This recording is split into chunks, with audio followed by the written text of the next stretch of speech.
இங்க இந்த பொண்ணு காலையிலேயே கேசரி செஞ்சு பக்கத்து வீட்ல இருக்க அக்காட்ட குடுக்குறா. என்ன ஸ்பெஷல்னு கேட்டா, இன்னைக்கு எங்களோட ஆனிவர்சரி. நாங்க எங்கேயாவது வெளில போறோம்ன்னு. என்ஜாய் பண்ணுங்கன்னு சொல்லிட்டு போயிடுறாங்க. உள்ள போய் இவளும் ரெடி ஆயிட்டு இருக்கா. அவங்க புருஷனும் வந்து ரொமான்ஸ் பண்றான். வாங்க 2 பேரும் போய் சாப்பிடுவோம்ன்னு சொல்லி சாப்பிட்டுட்டு இருக்க சமயத்துல அவனுக்கு ஒரு ஃபோன் கால் வருது.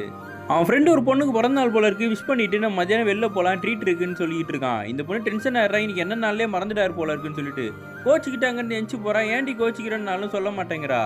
இன்னைக்கு எதுக்கு வெளில போறீங்க? வீட்ல இருக்க மாட்டீங்களான்னு கேட்டா, நான் ஏன் வீட்ல இருக்கணும்னு கேட்குறாரு. இன்னைக்கு என்ன நாள்னே மறந்துட்டீங்களான்னு கேட்கும்போது, இன்னைக்கு என்ன உன் பிறந்த நாளா? கிடையாதேன்னு சொல்லும்போது, இல்ல நம்மளோட ஆனிவர்சரின்னு அவ மூஞ்சி தூக்கி வச்சுக்கிறா. ஐய்யயோ! மறந்தே போயிட்டேனேன்னு சொல்லும்போது, இல்ல நான் எங்க அம்மா அப்பாவெல்லாம் வர வைக்கலான்னு இருந்தேன். இப்ப அவங்க வரவே தேவையில்லன்னு ஃபோன் போட்டு, அப்பா நீங்க வராதீங்கப்பான்னு சொல்லிட்டு ஃபோன கட் பண்ணி விட்டுர்றா.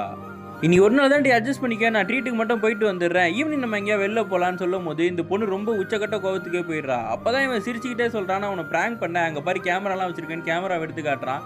இந்த மாரி விஷயத்துலலாமா பிராங்க் பண்ணுவீங்கன்னு இவ கூல் டவுன் ஆகாம, இன்னும் டென்ஷன் ஆயிடுறா. கதவெல்லாம் போய் சாத்திக்கிட்டு என்கிட்ட பேசாதீங்க. இது உங்களுக்கு விளையாட்டா போச்சான்னு சொல்லிட்டு உட்காந்துடுறா.